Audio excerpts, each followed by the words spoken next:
안녕하세요. 고등학생 딸을 둔 아빠입니다. 그동안 힘든 일이 많았는데 항상 딸이 있어서 잘 버틴 것 같아요. 가장으로 지내며 속이 여러 번 뒤집혔었는데 지금은 아무렇지 않게 말할 수 있어서 글을 쓰게 되었습니다. 가벼운 마음으로 재밌게 들어주시면 좋겠습니다. 아내와 연애 결혼을 해서 딸을 한 명 낳고 평범한 가정에서 즐겁게 살았습니다. 아내는 전업주부고 가정을 책임졌고 제가 홀벌이로 열심히 일했답니다.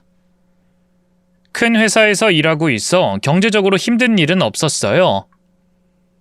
딸이 걸음마를 떼고 뛰어다니며 노는 시기가 될 때까지 무탈하게 살았답니다. 그런데 어느 순간부터 아내가 욕심을 부렸는데 딸이 좀 똑똑하다고 사교육을 아주 심하게 보내더군요. 처음에는 피아노, 영어 학원을 보낸다고 해서 딸에게 의사를 물었더니 다니고 싶다고 해서 보냈는데 학원이 점점 늘어서 6개나 보내더라고요. 여보, 우리 혜림이가 학원을 6개나 다니면 힘이 들겠어, 안 들겠어? 오늘도 학원 가기 싫다고 애가 혼이 빠져 있잖아. 이제 그만 보내. 뭔 소리야? 지금이 얼마나 중요한 시기인데 학원을 끊어버리라는 거야? 우리 혜림이는 똑똑하고 끼가 많아서 많은 걸 배워야 해. 당신 아이돌들이 데뷔하기 전에 연습생 생활을 얼마나 열심히 하는 줄 알지? 텔레비전에서 인터뷰하는 거 봤잖아. 그것처럼 남들보다 열심히 살아야 나중에 성공하는 거야. 우리 혜림이는 뭐가 되든 아주 크게 될 사람이라 학원을 6개가 아니라 10개까지 보내주면서 뒷바라지 해줘야 한다고. 아내도 처음엔 이러진 않았습니다. 주변에 아줌마들이 모여서 사교육을 어떻게 어디에 보내는지 자랑질을 하도 하니까 아내도 거기에 홀려버려서 이 지경까지 왔답니다. 물론 선택은 저희가 하는 것인데 그 선택을 매우 잘못한 거죠. 저는 힘들어하는 초등학생 딸을 보며 당장 학원을 싹 다 끊어버리고 아이는 아이답게 키우자고 했어요. 혜림이가 힘들다잖아. 애가 맨날 울상인 거 안 보여? 이게 누굴 위한 건데? 여보, 공부를 그렇게 시키고 싶으면 그냥 당신이 해. 내가 학원 보내줄게. 이 남자가 또 시비네. 내 나이에 무슨 공부야. 내가 대학을 다시 가서 취직이라도 하라는 거야? 난 우리 혜림이의 미래를 위해서 이러는 거야. 나중에 혜림이가 크면 나한테 고맙다고 할 거라고. 됐어. 말도 안 되는 소리 그만 집어치우고 애 학원 다 보내지 마. 아내에게 몇 번 져줬는데 딸의 심리 상태를 보니 더는 참아주면 안 될 것 같았습니다. 혜림이에게 학교 끝나면 곧장 집으로 가든 친구들이랑 놀든 학원은 안 가도 된다고 단단히 일러줬습니다. 아내가 마음대로 행동하는 걸 보니 돈 관리를 괜히 맡겼다는 생각이 절로 들었답니다.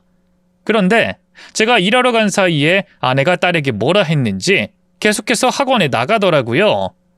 그래서 딸을 앉혀놓고 허심탄회하게 말해보라고 했습니다. 혜림아, 학원 계속 다니는 거야? 엄마가 나가라고 해서 학원 안 가면 혼나.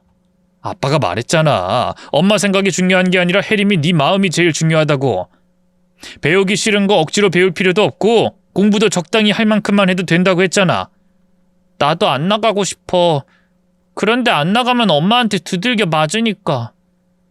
딸이 매맞는다는 소리는 처음 들었습니다. 아내와 저는 꽃으로도 딸을 혼내면 안 된다고 약속과 다짐을 했었는데 저 모르게 뒤에서 매를 들었던 모양입니다. 그 말을 듣고 흥분해서 당장 안방으로 들어가 아내에게 소리쳤습니다. 당신 혜림이한테 매를 들었어? 학원 안 나가면 그런 식으로 혼을 냈던 거야? 당신 돌았어? 이가 왜 이래? 내가 돌긴 뭘 돌아? 말을 안 들어서 혼을 낸 건데 겨우 그거 가지고 난리치는 거야? 이 사람아, 자식은 꽃으로도 때리는 게 아니라고 말한 게 당신이야. 그리고 당신 욕심을 채우지 못하니까 애를 때린 거잖아. 자꾸 내 욕심이라고 말하는데 아니거든? 다 혜림이 미래를 위해서 하는 일이라고 몇 번을 말해야 해. 혜림이 위한다는 소리도 그만해. 아주 지겨워 죽겠어. 당신 내 통장 내놔. 내가 통장을 맡겨놨으니까 하고 싶은 대로 다 하는가 본데 이제 돈 관리 내가 하겠어. 그럼 혜림이 학원 보낼 일도 없겠지. 어서 내놔. 그러자 아내는 혀를 끌끌 차더니 팔짱을 끼고 뭐하는 짓이냐고 콧방귀를 끼더군요. 당신이 밖에서 일한다고 이 돈이 다 당신 건 줄 알아? 내가 내조하고 살림하는 덕에 당신이 마음 편히 회사에만 신경 쓸 수 있는 거 몰라? 지금 내가 이러는 이유는 혜림이를 위해서거든. 다른 말은 쓰잘데기 없으니까 집어치우고 당장 내 통장 내놔. 카드도 내놔. 멋져. 내가 경제권 얻으려고 몇 년 동안 당신한테 굽실거리면서 지냈는데 다시 통장을 빼앗기라고? 절대 못 줘. 아내는 모든 것이 자기 마음대로였습니다.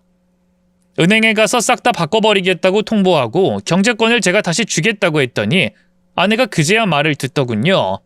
알았어, 그만해, 그만. 혜림이 학원 안 보내면 될 거 아니야.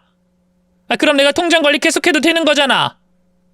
지금 분명히 말한 거야. 혜림이 학원 안 보내겠다고. 당신 입으로 말했으니까 약속 지켜. 그래, 알았어. 내가 나 좋자고 이러는 것도 아닌데 엄마 마음 몰라주고 일상으로 지내는 딸내미한테 더 잘해줘 봐야 뭐 하겠어. 학원 끊어버릴 테니까 통장 달란 소리 하지 마. 결국 아내의 욕심을 꺾어버리는 데 성공했습니다. 딸 혜림이는 학원으로부터 해방됐습니다. 퇴근하고 집에 들어가면 밝은 딸의 얼굴을 기대했는데 그렇지 않았어요. 학원을 안 다니고 여유 있고 재밌는 시간을 보냈을 거라 생각했는데 제 예상과 달랐던 모양입니다. 혜림아, 무슨 일이야? 학원 안 다녀서 좋은 거 아니야? 학원을 안 다니니까 엄마가 집에서 공부만 하래. 문제집은 많으니까 그거 풀어서 검사 받아야 해. 한 문제 틀리면 2대씩 매를 맞고 있어. 뭐야? 네 엄마가 아직도 그런단 말이야? 바로 아내에게 가서 따졌습니다. 이제 겨우 초등학교 3학년인 아이한테 4, 5학년 문제집을 풀게 하는 것도 모자라 한 문제를 틀리면 2대씩 때리는 게 말이 되냐고 언성을 높였어요. 아내는 다 그렇게 공부하는 거라며 자기 잘못 따위는 하나도 없다고 하더군요. 원래 공부는 그렇게 하는 거야. 나도 어릴 때 엄마한테 죽어라 혼나가면서 공부했다고. 지금이 옛날이냐? 내가 2번 다시 혜림이한테 매 들지 말랬지? 당신은 아무것도 몰라. 다른 집 애들 수준은 중학생 수준이라고. 나중에 따라가지 못해서 혜림이가 패배자가 되길 원해? 억지 좀 부리지 마! 3학년이면 3학년 수준에 맞게 공부하면 돼! 아직 학교에서 가르치지 않은 건 먼저 가르칠 생각하지 마! 그렇게 다시 한번 딸에게 손을 댔다간 정말 가만히 있지 않겠다고 경고했습니다. 제 분노가 느껴졌는지 그날 이후로 매도 들지 않았고 억지로 공부를 시키지도 않았답니다. 혜림이에게 물어봤더니 밖에서 놀기도 하고 게임도 자유롭게 한다고 하더군요. 딸은 스스로 자제할 줄 알아서 놀기만 하는 아이가 아니었고 공부를 스스로 하고 숙제도 알아서 하니 가만히 두면 척척 해냈습니다. 이제야 집안에 평화가 오나 싶었는데 혜림이가 4학년이 되고 한 달 만에 가출했어요. 자기를 찾지 말라는 편지 한 장을 써두고 나갔습니다. 가출이라니, 이제 겨우 4학년인 애가 가출? 도대체 혜림이한테 무슨 짓을 한 거야? 당신 또 혜림이를 쥐잡듯이 잡고 매를 들기라도 한 거야? 나 아무것도 안 했거든? 당신이 중간중간 혜림이 건들지 말라고 해서 아예 손을 놔버렸다고. 아무 일도 없었다고 말하는 거야? 그럼 혜림이가 왜 가출을 해? 모르지. 불량한 애들이랑 어울려서 그런 거 아니겠어? 남 이야기 하듯 하네. 당신은 도대체 집에서 뭐 하는 거야? 당신은 아빠가 돼서 한 게 뭔데? 맨날 문제가 생기면 내 탓만 하지. 당신의 그 잔소리 지겨워 죽겠어. 한바탕 다투고 딸을 찾으려고 동네를 이잡듯이 뒤졌습니다. 혜림이 친구들을 하나하나 찾아가서 만나봤는데 아무도 딸이 어디 갔는지 모르고 있더라고요. 경찰에 신고해서 같이 동네를 찾아다녔답니다. 자정 가까울 때까지 딸을 찾지 못하자 점점 심장이 옥죄어 왔어요. 딸에게 무슨 일이라도 생겼으면 어쩌나 걱정하며 바깥을 돌아다니는데 곧 경찰관 손을 잡고 걸어오는 딸이 보였습니다. 학교 근처 나무 밑에 숨어서 덜덜 떨고 있는 걸 발견해서 데리고 왔다네요. 얼른 달려가 딸이 무사한지 다친 곳은 없는지 확인부터 했습니다. 혜림아, 어디 다친 데 없어? 괜찮은 거야? 아픈 데는? 아빠 미안. 아빠가 미안하지. 이리 와 내 딸, 안아보자. 딸이 제 품에 안겨 눈물을 한참 동안 흘렸습니다. 말없이 딸의 등을 어루만져주며 아무것도 묻지 않았습니다. 그리고 며칠 동안 회사에 휴가를 내고 딸과 시간을 보냈어요. 아내도 함께 지냈는데 딸이 많이 불편해하더라고요.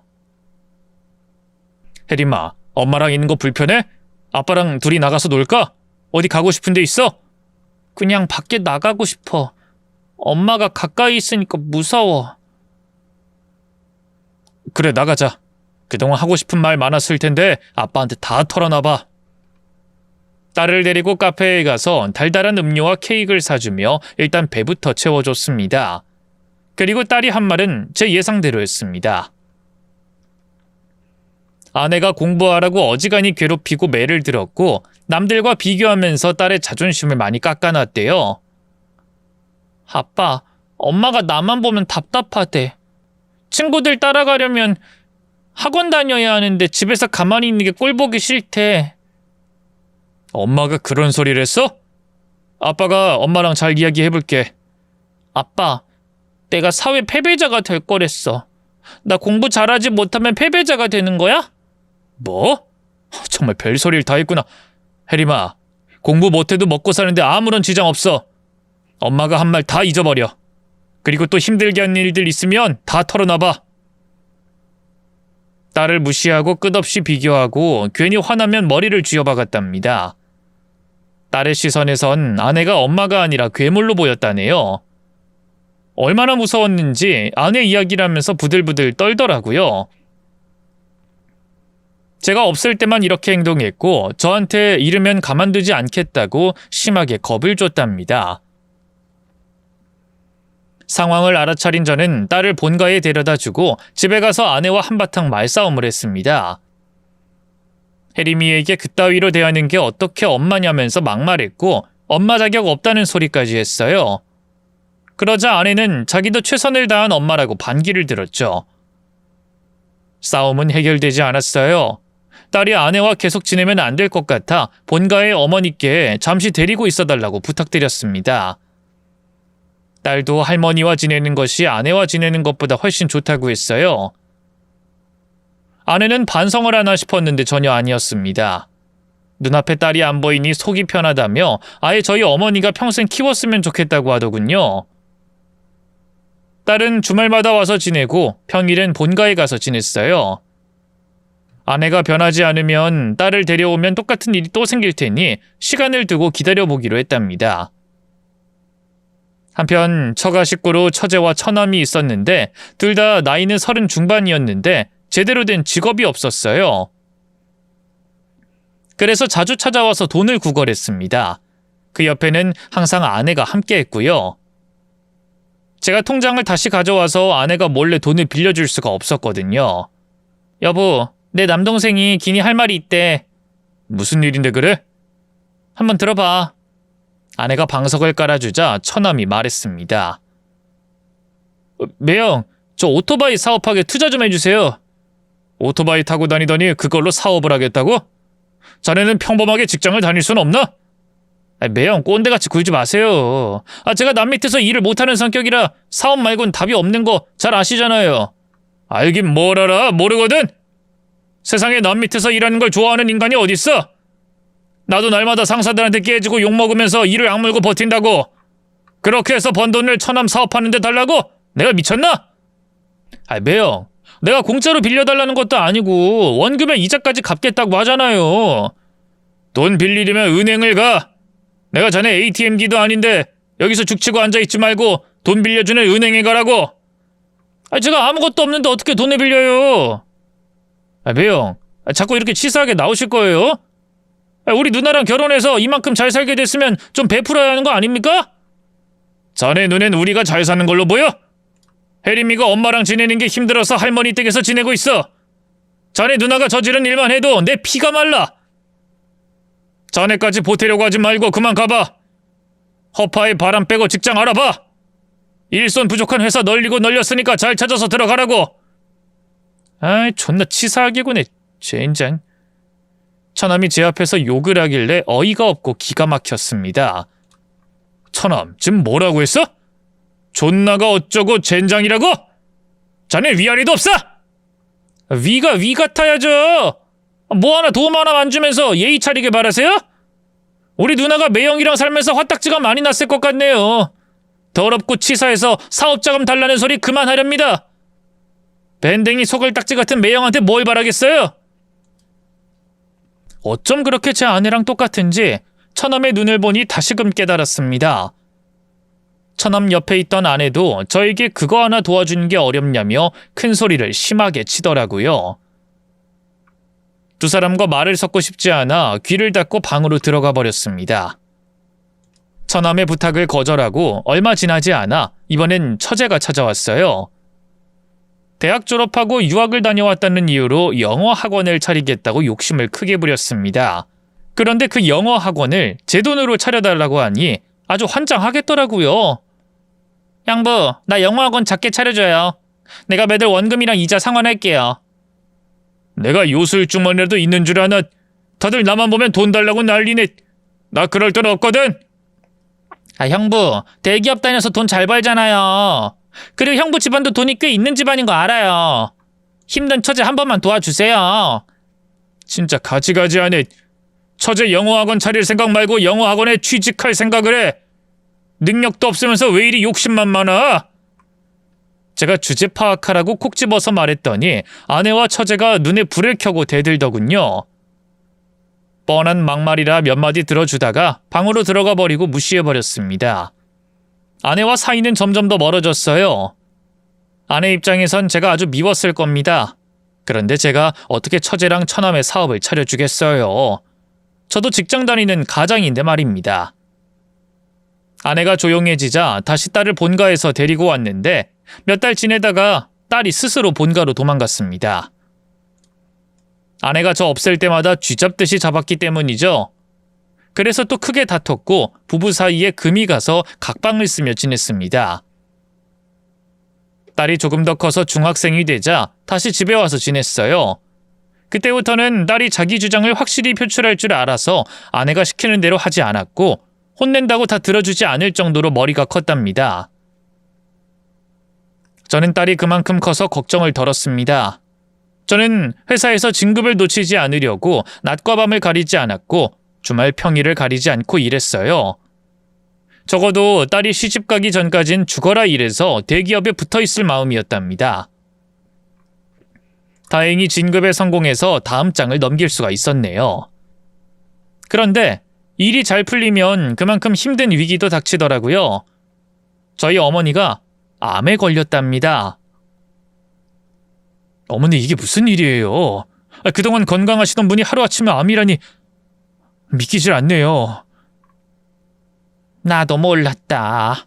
아픈 데가 있으면 병원을 찾았을 텐데 전혀 몰랐어. 그리고 췌장암이 증상이 늦게 온다고 하잖아. 에휴, 더 살고 싶었는데 안타깝구나. 우리 손녀 혜림이가 시집갈 때까지는 건강하고 싶었는데 너무 아쉬워.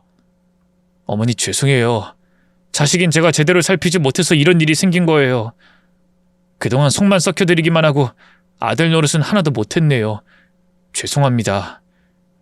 가장으로 힘들게 살아왔으면서 그런 말은 뭐하러 해. 혜림이가 아들 너 때문에 그나마 밝은 마음을 잃지 않은 거야. 네 딸이 널 얼마나 사랑하고 존경하는지 아니? 어머니, 지금은 어머니 이야기만 해요. 우리 한국에 있는 병원 다 돌아봐요. 어머니를 고칠 수 있는 의사가 있는지 찾아보자고요. 회사 일을 하면서 자주 반차를 쓰고 어머니를 모시고 병원을 돌아다녔어요. 그런데 뚜렷하게 완치가 되도록 도와줄 수 있는 의사는 찾지 못했습니다. 시간이 더 늦어지기 전에 항암 치료를 해야 하니 그나마 믿음이 가는 병원에 입원시켜드렸답니다. 하루가 다르게 늙어가고 말라가는 어머니를 보니 가슴이 찢어질 것 같았어요. 병원에서는 항암 치료를 받는 것 말고는 해줄 수 있는 게 없다고 했어요. 암이 너무 크고 전이까지 되어 손을 쓸 수 없다고 했답니다. 회사와 병원을 다니며 자주 밤을 새워 제 꼴이 말이 아니었어요. 며칠 만에 집에 갔더니 아내가 혀를 끌끌 차며 말하더군요. 또 병원 다녀온 거야?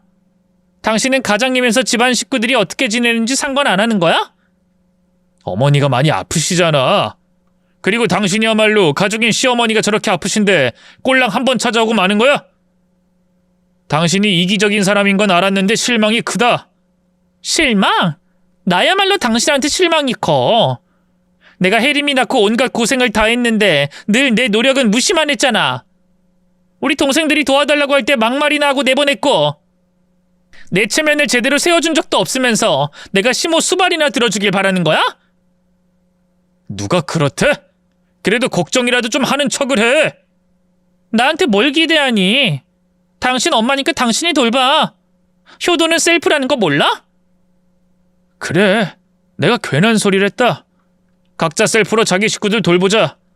처자랑 처남은 당신이 알아서 돌봐. 괜히 또 나 찾아와서 돈 달라고 구걸하게 만들지 말고. 저도 말을 곱게 해야 했는데 어머니 일과 회사 스트레스, 아내가 해왔던 지난 일들이 머릿속에서 엉겨붙어서 말이 심하게 나갔습니다. 분명히 저에게도 잘못이 있습니다. 하지만 저희 부부는 끝까지 서로를 물고 뜯으며 비난했어요. 싸움은 곧 큰 벽이 되어 저희를 갈라쳤답니다. 그렇게 기분이 다운되어 지내는데 회사 끝나고 병원에 갔더니 딸이 와 있더군요. 혜림아, 또 왔어? 너 조퇴하고 왔지? 응, 할머니가 너무 보고 싶어서 선생님한테 말씀드리고 왔어. 그래도 학교는 잘 다녀야 하는데. 아니다, 이게 더 좋다. 우리 딸의 행동이 할머니를 엄청 기쁘게 하니까 아주 잘했어. 저희 어머니는 하나 있는 손녀를 무척이나 좋아하셨습니다. 아들아, 네가 가장 잘한 일이 뭔지 아니? 바로 혜림이를 낳은 일이야. 이 예쁜 아이가 내 손녀라는 게 얼마나 자랑스러운지 모른다고. 난 혜림이 얼굴 볼 때가 가장 행복하다. 네가 섭섭할지 몰라도 아들보다 손녀가 최고다. 아이, 섭섭하긴요. 저도 엄마보다 우리 딸이 우선이에요. 아이, 그러고 보니 우리 혜림이가 행복 바이러스네요. 혜림아, 할머니 옆에서 좋은 이야기 많이 해드려. 나보다 널 좋아하시니까. 딸 때문인지 어머니는 아픈 와중에도 미소를 잃지 않으셨습니다. 한편 아내는 어머니가 그렇게 아파서 입원하는 동안 처음에 한번 와보고 다신 오진 않았네요. 어머니는 딸 때문에 더 오래 사셨어요. 6개월 남았다고 의사가 말했는데 1년을 사시고 세상을 떠나셨답니다. 어머니는 유언을 남기셨는데 자신의 재산의 절반은 제가 받아서 딸을 위해 잘 쓰라고 하셨고 나머지 절반은 어머니가 자주 기부하시던 소아암 아이들을 위해 기부하라고 하셨습니다. 어머니가 세상을 떠나고 장례식을 치르는데 딸은 사흘 내내 함께 슬퍼하며 자리를 지켰는데 아내는 밤에 한번 와서 얼굴 비추고 나가더라고요. 너무한다 싶어서 아내를 붙잡았습니다. 당신 그냥 가지 말고 발이 날 때까지 좀 있어. 혜림이가 보고 배운다고. 나 약속 있어. 동생들한테 일 있어. 무슨 일이길래 장례식까지 빠져가면서 가야 하는 건데. 이거 봐. 당신도 내 가족들한테 무관심하잖아. 나도 당신처럼 당신 가족한테 무관심하게 구는 거야. 에휴, 그래, 가라 가. 당신이나 나나 서로 이기적이니 알아서 살자. 아주 반가운 대답이네. 그럼 당신 엄마 장례 잘 치러. 난 내 볼일 잘 볼 테니까. 이만 간다. 아내는 그렇게 어머니 장례까지도 뒤로하고 유유히 떠났습니다. 한동안 어머니 생각에 잠겨서 일을 제대로 못했어요. 상사한테 자주 혼났는데 정신을 차리지 못했답니다. 아이, 김 부장. 회사 생활 할 만큼 한 사람이 왜 그래? 요즘 정신을 어디에다 두고 다니는 거야? 죄송합니다. 정신 차리겠습니다. 어머니 돌아가셔서 힘든 건 알겠는데 벌써 한 달이 지났어. 자네 한 가정의 가장 아닌가? 계속 이렇게 넋 빠진 채로 일할 거야? 아닙니다. 정신 차려야죠. 앞으로는 각성하겠습니다. 그래, 오늘은 일찍 들어가 주시고 내일부터는 좀 달려보자고. 어서 가봐. 부장까지 힘들게 달려왔는데 어머니 생각에 잠시 위기를 겪었네요. 하지만 한 달 만에 정신을 차리고 회사 일을 열심히 진행했습니다. 딸이 고등학생이 되었으니 더더욱 정신 차려서 바른 가장이 되기로 마음먹었답니다. 조금씩 마음의 여유를 찾고 석 달 만에 어머니의 보험금을 받으러 갔습니다. 그리고 어머니의 유산인 통장을 정리해봤어요. 유산 10억이 어딜 갔는지 영원으로 찍혀 있더라고요. 이체 내역을 보니 처제와 처남, 아내에게 돈이 분산되었더라고요. 저는 열이 끓어올라 아내에게 따졌습니다. 당신 이게 뭐야? 우리 어머니 통장에 손댄 거야? 아, 그거? 맞아. 내 남동생이 슈퍼카 한 대 사달라고 해서 사줬고 여동생한텐 영어학원 차려줬어. 그리고 난 오피스텔 하나 마련했어. 거기에 세를 주고 매달 용돈이라도 벌려고. 당신 마음대로 어머니 돈을 쓰라고 누가 그랬니? 어머니가 절반은 기부하라고 하셨는데 당신 마음대로 돈을 쓴 거야? 니네 엄마 돈 우리 집에 기부했어. 그냥 편하게 그렇게 생각하면 돼. 그리고 오피스텔이 5억짜리니까 나중에 값을 올려서 팔면 좋을 거야.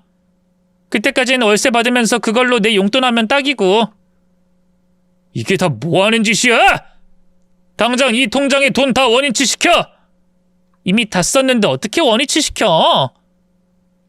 그리고 기부하는 게 낫니? 내 동생들 도와주는 게 낫니? 당신도 이번 기회에 매형 형부 노릇했다고 생각해. 아내는 정말이지 제멋대로였습니다. 저희 어머니한테 조금도 잘하지 않았고 아프실 때는 병원도 오질 않았습니다.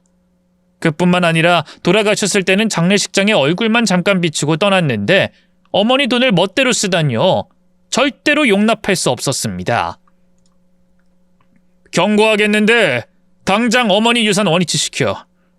당신 동생들의 슈퍼카든 영어 학원이든 다 반품하고 돌려내라고 해! 그리고 오피스텔도 당장 정리하고! 그걸 어떻게 반품하냐? 말이 되는 소리를 좀 해. 당신이야말로 말도 안 되는 짓거리 해놓고 이렇게 나오는 거 정말 어이없거든? 나 진짜로 미쳐서 분개하는 꼴 보기 싫으면 당장 돌려놔! 아내는 끝까지 잘못한 게 없다면서 그 정도 돈을 받을 자격이 있다는 개소리를 했습니다. 싸움은 커졌고 아내는 저랑 못 살겠다며 가출해버렸습니다. 그래서 먼저 처남을 찾아가 슈퍼카부터 정리하라고 했어요. 처남, 이거 우리 어머니 유산이야. 당장 반품해. 아, 매형, 갑자기 이러시면 어떡해요? 아, 누나가 써도 된다고 사준 건데 줬다 뺏는 건 너무하는 거 아니에요? 난 몰랐던 일이니까 당장 팔아. 더 손해보기 전에 팔라고? 아, 진짜 너무하시네, 매형. 아, 싫어요. 아, 제가 2차 사고 얼마나 행복한데요. 저한테 제 행복을 빼앗아갈 생각하지 마세요. 처남 진짜 말이 안 통하는구나. 진짜 혼 좀 나볼래? 아이, 젠장 존나 짜증나게 하네. 아, 매형, 나중에 벌어서 갚을 테니까 그냥 좀 가주세요. 나 여기 오토바이 가게 사장이에요. 직원들이 보는데 쪽팔리게 뭐 하는 거예요? 빚내서 사업하는 주제에 체면 차리고 싶은가 봐? 처남, 진짜 큰일 겪고 싶지 않으면 당장 차를 팔든지 이 오토바이 가게 팔아서 우리 어머니 돈 갚아! 그렇게 큰 소리 내고 처남 오토바이 가게에서 나왔고 이어서 처제를 찾아갔습니다. 영어 학원은 파리만 날리고 있더군요. 처제, 이 학원 내 어머니 유산으로 차린 거 알지? 이거 도로 팔아야겠어. 아, 형부, 이제 막 게시했는데 팔라뇨. 말도 안 돼요. 언니가 받아도 된다고 해서 받은 거란 말이에요. 아, 형부, 돈 때문에 이렇게 치사하게 구는 거 진짜 남자답지 못해요. 매달 돈 갚을 테니까 좀 가주실래요? 퍽이나 갚겠네. 다 집어치우고 내 어머니 돈 갚아. 경고했으니까 확실하게 이해했길 바래. 다음에 올 땐 진짜 험한 꼴 당할지도 몰라. 역시나 처제에게도 큰 소리치고 나왔습니다. 이제 마지막으로 아내의 오피스텔이 남았어요. 가출한 아내가 그리로 갔을 것 같아 주소가 어딘지 어렵게 찾았답니다. 주말 오전에 나갈 준비를 하자 딸이 어딜 가냐고 묻더라고요. 아빠 어디가? 엄마한테 가는 거야? 그 오피스텔인지 뭔지 거기에 있을 것 같아서. 할머니 유산으로 마련했다는 거기? 아빠 같이 가자. 나도 가서 엄마한테 할 말을 좀 해야겠어. 혜림아, 어른들 일에 네가 괜히 끼어들 필요 없어. 괜히 스트레스 받으니까 그냥 집에 있어. 아니, 같이 가. 나도 엄마한테 불만 많으니까 이번 기회에 화도 내고 풀어야겠어. 딸이 따라붙는 바람에 그냥 같이 가기로 했습니다. 아내의 오피스텔은 꽤 거리가 멀었어요. 딸이 옆에 있으니 화를 좀 눌러서 안으로 들어갔습니다. 초인종을 누르려고 하는데 현관문이 열리더군요. 배달 아닌가? 어머, 당신이 여길 왜... 혜림이도? 발소리 듣고 배달인 줄 알았어? 근데 옷이 그게 뭐야? 속옷만 입고 뭐하고 있었어? 안에 누가 있는 거야? 비켜봐! 아니야 여보, 집안에 먼지가 많아서 청소 중이었어. 옷은 더러워져서 벗은 거고. 청소가 한창이니까 나중에 다시 와. 혜림이 넌 여기 왜 왔니? 어서 아빠 모시고 집에 가. 그러자 딸이 현관문을 활짝 열더니 아내의 팔을 뿌리치고 안으로 들어갔습니다. 저도 안으로 따라 들어갔어요. 실내를 보니 살림을 차렸더군요. 누군가에게 세를 준 게 아니라 아내가 바람난 남자와 살림을 차렸더라고요. 이야, 당신 대단하네. 우리 어머니 유산으로 오피스텔 사서 상간남이랑 동거하는 거야? 여보, 이러지 말고 집에 가서 이야기해. 괜히 오해하지 말고 나가서 이야기하자고. 오해는 무슨, 누가 봐도 바람나서 살림 차린 거로 보이는데 어디서 거짓말을 하려는 거야? 내 어머니 유산으로 이딴 짓 벌여도 되는 거야? 아내는 혀를 끌끌 차며 옷을 입으려고 하더군요. 그 순간 상간남과 눈을 마주쳤는데 입꼬리를 올리며 비웃더라고요. 표정을 본 순간 저는 피가 거꾸로 솟았고 각성하고 그놈에게 달려들었습니다. 침대에 누워있는 상간남의 귓방망이를 날리고 발로 몸을 내리찍고 사정없이 혼내주고 있었어요. 비명소리가 터져 나오자 아내가 제 머리채를 잡고 하지 말라며 저를 때리더라고요. 아이씨, 당신 지금 바람난 상간남이 맞으니까 날 때리는 거야? 그래, 나한텐 당신보다 애인이 더 중요해. 내 애인 건들지 마. 진짜 구제불능이네. 이건 놔라. 상간남부터 손봐주고 당신한테 갈 테니까. 아내가 끝까지 제 머리채를 잡고 끌어당기자 제 딸이 아내의 팔목을 잡고 비틀더니 깨물었습니다. 딸에게 손찌검을 하자 딸은 눈이 뒤집히며 아내의 몸을 바닥에 밀었어요. 아빠, 엄만 내가 맡을 테니까 그놈부터 혼내줘. 그래, 조금만 기다려. 이 자식부터 혼쭐 내고 네 엄마 혼내줄게. 잘 붙잡고 있어라, 혜림아. 딸이 도와줘서 상간남을 실컷 두들겨 팰 수 있었습니다. 다시 비웃어보라고 했더니 눈물을 뚝뚝 흘리며 잘못했다고 빌더군요. 저는 아직 갈 길이 멀었으니 이빨에 꽉 다물라고 경고했습니다. 흠씬 두들겨 패주고 뒤를 봤더니 아내가 딸에게 잡혀서 씩씩거리며 화내는 게 보이더군요. 저는 귀싸대기를 세게 한 대 날려서 마누라를 잠재워버렸습니다. 이 여편네가 자식 앞에서 부끄러운 것도 모르고. 에휴. 혜림아, 다 됐다. 이것들 그냥 두고 집에 가자. 아빠는 이혼할 거야. 소송해서 아빠가 받아내야 하는 걸 다 받을 거야. 응, 당연히 그렇게 해야지. 나도 더는 엄마랑 모녀지간으로 안 지낸다고 하니까 좋네. 아빠, 확실하게 금융치료 시켜줘. 위자료 온팡 씌워서 이혼하라고. 아내와 상간남은 바닥에 널브러져서 정신을 차리지 못하고 있었습니다. 쯧쯧 혀를 차며 딸과 거기서 나와버렸습니다. 이혼 소송은 아주 능력 있는 변호사에게 맡겼어요. 이혼 소송 말고 저희 어머니 유산을 가로채간 혐의로 고소를 했답니다. 이혼 과정은 변호사가 알아서 다 잘해줬기 때문에 아내와 금세 남남이 됐고 어머니 유산 10억도 돌려받았답니다. 돌싱이 된 지 몇 주 만에 처제와 처남이 찾아왔어요. 둘 다 돈이 없는 거지로 돌아갔으니 저에게 사정하러 왔답니다. 매형 너무한 거 아니에요? 그렇게 갑자기 고소를 하면 어떡합니까? 우리 한 식구였잖아요. 형부, 우리 영어학원이 이제 막 잘되기 시작했는데 그런 식으로 학원을 팔게 만들면 어떡해요? 나 또 백수 됐다고요. 내가 백수로 썩다가 평생 시집 못 가면 책임질 거예요? 두 사람의 말을 들어보니 여전히 정신을 차리지 못한 것 같더라고요. 그래서 말 대신 뺨따기를 한 대씩 날려줬습니다. 아이, 형부 지금 뭐 하시는 거예요? 매형, 이렇게 무식한 사람이었어요? 에휴, 짐승들아. 니들이랑은 사람의 대화로 통하지가 않아서 매를 든 거야. 더는 니들과 가족 아니니까 나가. 내 집에서 꺼지라고! 두 발로 걸어다니는 짐승들아! 처제와 처남은 제 분노에 놀라 뒷걸음질치며 서둘러 도망나갔습니다. 그리고 전처는 상간남과 다른 터로 이사를 했어요. 어디 원룸에 들어가 동거를 시작했다는데 저희 집 근처였나 봅니다. 딸과 데이트를 하고 있는데 그 불륜을 마주치고 말았습니다. 전처가 저희 부녀를 보고 비아냥거리더군요. 꼰대 애비에 싸가지 없는 딸내미가 둘이 뭐하고 노시나? 돈을 도로 가져가면 내가 어떻게 될 줄 알았니? 차라리 잘 됐어. 이혼하고 나니까 얼마나 후련한지 몰라. 비록 오피스텔은 빼앗겨서 아깝긴 하지만 자유롭게 애인이랑 사는 게 훨씬 좋아. 자랑이다. 자식 앞에서 부끄러운 줄도 모르고. 당신 그렇게 살다가 나중에 후회하면 어쩌려고 그래? 혜림이가 당신을 끝까지 거부하면 어쩌려고?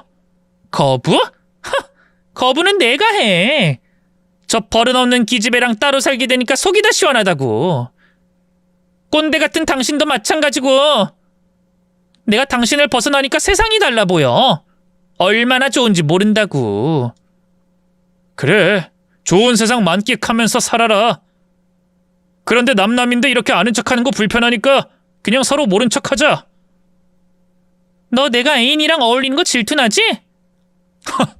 지금 상황에서 질투를 바라는 거야? 당신 진짜 머리가 어떻게 된 거 아니야? 아이, 됐다. 내가 당신을 이해하려고 하는 것보다 그냥 무시하는 게 100번 낫겠어. 혜림아, 우리 다른 데로 가자. 응, 아빠. 저희 부녀가 다른 곳으로 가려고 하자 전처가 딸의 목덜미를 잡아챘습니다. 야, 너는 엄마 보고 인사도 할 줄 모르냐? 이거 놔! 더러운 손으로 어딜 잡는 거야? 뭐 더러워? 내가 널 키워줬는데 말을 그따위로밖에 못해? 다 키워놨더니 엄마한테 이런 식으로 대들어? 아, 키워주기야 했지. 엄마 잣대로 아주 힘들게 키웠지. 엄마가 우리 부녀를 벗어나서 시원하다고 그랬지? 우리도 마찬가지야. 특히 난 엄마 없이 지내니까 몸도 마음도 편하다고. 이게 안 본 사이에 싸가지 국수에 밥까지 말아먹은 모양이네. 제대로 예의 있게 말해. 예의? 이봐요, 그만하세요. 이젠 엄마라고 부르기도 싫으니까 이렇게 이봐요라고 부를게요. 이봐요, 이거 놓으시고 애인이랑 데이트나 하세요. 난 아빠랑 할 일이 많으니까 이 손 치우라고요. 딸이 전처의 손가락을 잡고 비틀자 전처가 악소리를 내며 딸을 노려봤어요. 또 싸움이 날 것 같아 전처에게 손가락을 들며 경고했습니다. 내 딸한테 또 손가락만 대봐. 그땐 니들 10손가락 다 부러뜨릴 테니까. 그 말에 전처가 입을 다물더니 상간남과 등을 돌리더군요. 그렇게 저와 딸은 마저 데이트를 하고 집으로 돌아갔습니다. 그리고 석 달이 지나자 딸이 저에게 제안을 하나 했습니다.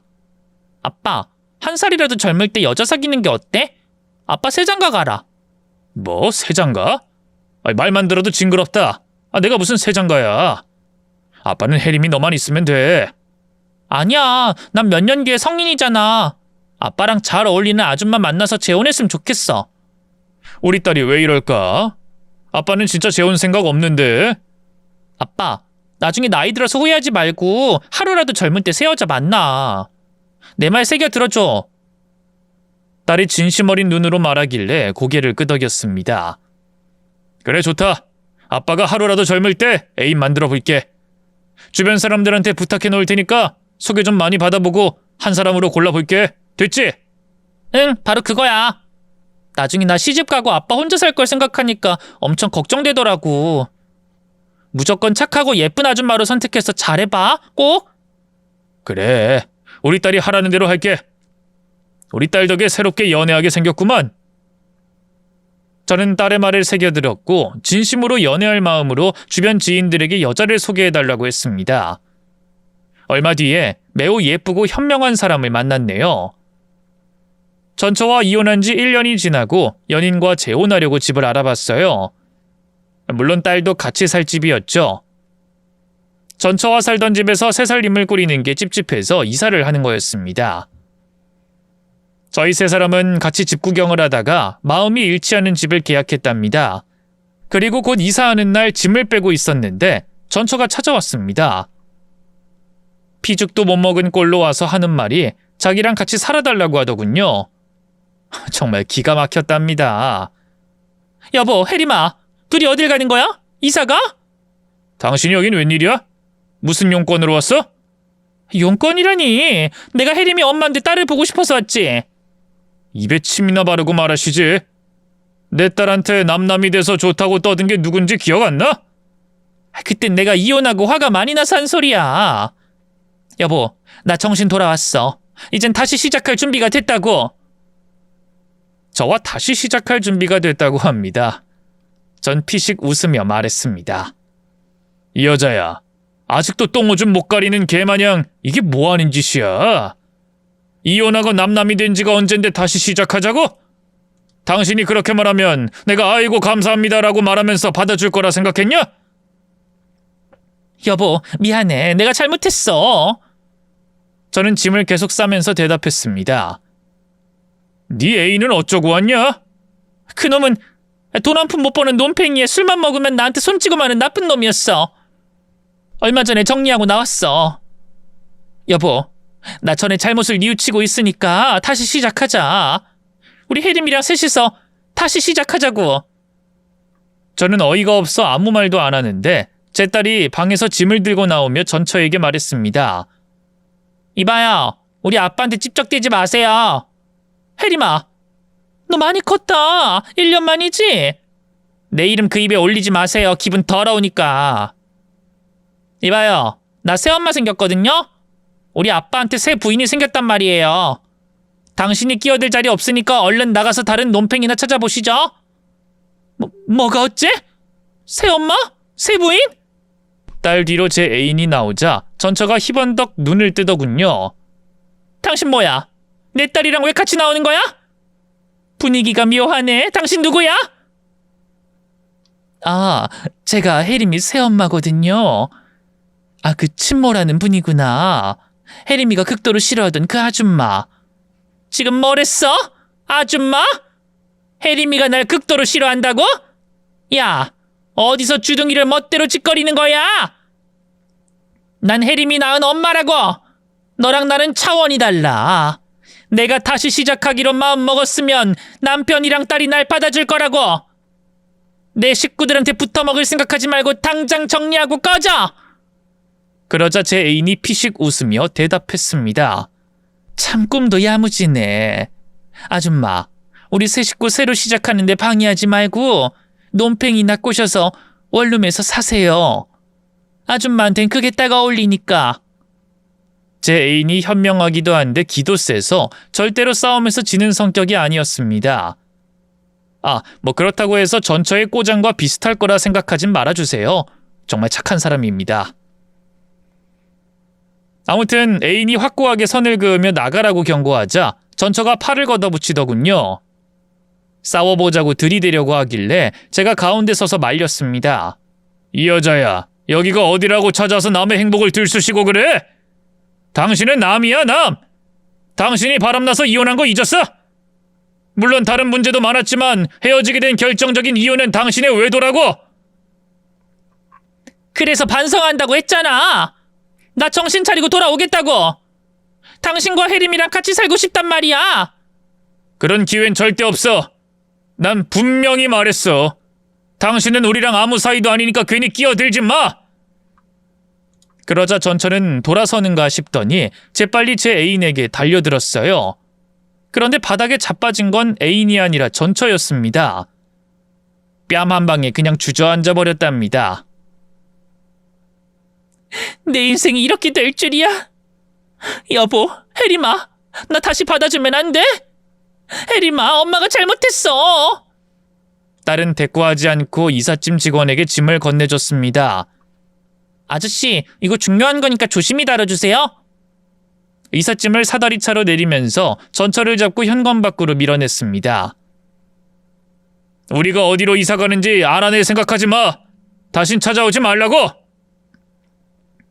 이삿짐이 거의 다 빠지고 사다리차가 마지막으로 올라왔습니다. 그런데 이사 직원과 저희 세 사람은 깜짝 놀랐어요. 전처가 사다리차를 타고 올라왔답니다. 무릎을 꿇은 채로 두 손을 싹싹 빌더군요. 아, 깜짝이야!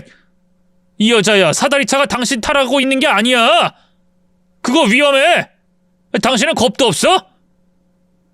몰라. 위험하든 말든 난 내 마음을 꼭 전해야겠어. 여보, 혜림아, 마지막 기회를 줘. 아직 저 여자랑 살림 차린 거 아니니까 한 번만 더 생각해줘. 친엄마이자 전처인 내가 정신 차렸으니 나랑 같이 사는 게 더 나을 수도 있잖아. 이렇게 빌게. 나 자존심이고 뭐고 다 내려놨어. 진심으로 정신 차렸으니까 다시 받아줘. 그래서 저는 일부러 생각하는 척했어요. 손가락을 턱에 가져다 대고 하고 소리를 내고 생각하고 대답을 시원하게 했습니다. 아무리 생각해도 당신과는 안 돼. 내 애인이 없다고 해도 호래비로 살면 살았지 당신과 재결합은 못해.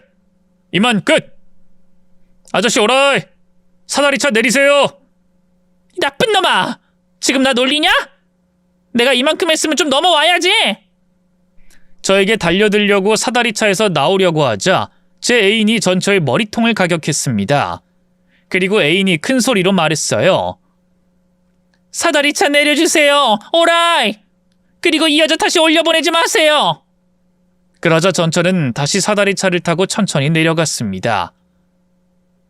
안 돼. 아직 끝난 게 아니야. 여보, 혜림아. 나 다시 돌아갈래. 저와 딸은 베란다에 고개를 내밀고 내려가는 전처를 향해 손을 흔들었습니다. 다시 올라오지 마! 그리고 또 찾아오면 경찰에 신고해버린다! 이봐요. 우리 아빠랑 나는 댁을 받아줄 마음 없거든요? 평생 혼자 외롭게 사세요. 전처는 아파트 1층 앞에 도착했는데 다시 사다리차를 올려달라고 소리를 고래고래 질렀습니다. 하지만 이삿짐 직원이 거절하며 쫓아냈답니다. 전처의 사다리차 사건은 아직도 저와 딸이 깔깔 웃으면서 회상하곤 한답니다. 새로운 곳에 이사를 해서 애인과 혼인신고를 하고 새롭게 시작했습니다. 딸은 새 아내에게 엄마 하면서 잘 따르고 허물없이 잘 지냈고요. 새 아내는 성격이 정말 좋기도 하고 집안이 부유해서 돈 가지고 다툴 일이 하나도 없었답니다. 참고로 저희 어머니의 유산의 절반은 어머니의 바람대로 기부를 했어요. 그리고 나머지 절반은 나중에 혜림이가 더 크면 주려고 저축해뒀답니다. 딸이 곧 고3에 올라가는데 저는 대학에 못 가도 상관없다고 일러주고 있어요. 스트레스 받지 않고 건강하기만 하면 된다고 강조하고 있답니다. 그리고 아내는 딸에게 얼마나 잘 챙겨주는지 제가 부탁을 할 필요가 없어요. 한 번의 결혼 실패를 했지만 비로소 제대로 된 행복을 찾은 제 이야기는 여기서 끝이 나네요. 아직 얼마 되지 않았지만 새 아내와 딸과 셋이 미소가 꺼지지 않는 날들을 보내도록 하겠습니다. 인생은 짧다고 하면 짧지만 길다고 생각하면 아주 깁니다. 저처럼 속 끓이고 이혼까지 하신 분들은 부디 빨리 다른 짝을 찾으시길 바랍니다. 그럼 저는 물러가겠습니다. 경청해 주셔서 고맙습니다. 안녕히 계세요.